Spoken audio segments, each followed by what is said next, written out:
আসসালামু আলাইকুম। আমাদের জন্য পবিত্র মাহে রমজান চলে আসছে। শুভ সবাইকে মাহে রমজানের শুভেচ্ছা জানাচ্ছি। সাথে আরও কিছু কথা বলছি, আপনারা মনোযোগ সহকারে শুনুন। মাহে রমজান কি পারবে আমাদেরকে পরিবর্তন করতে? আমরা কি পারবো মাহে রমজানের পবিত্রতা রক্ষা করতে? আমরা কি পারবো দিনের বেলা খাওয়া বন্ধ করতে? আমরা কি পারবো অন্যায় জুলুমের কাজ বন্ধ করতে? আমরা কি পারবো যে রমজানের আগে মানুষের জায়গা জমি যে যেইটুকু দখল করছি এইটুকু ফিরিয়ে দিতে?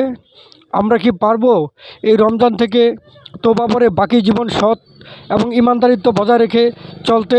আমরা কি ওয়াদা দিতে পারবো জীবনে কারো হক মেরে খাবো না? আমরা কি ওয়াদা দিতে পারবো পিছন থেকে ইশারা দিয়ে শয়তানি করে কোনো রকম অন্যায় কাজের আঞ্জাম দিব না, কারো হক মেরে খাবো না?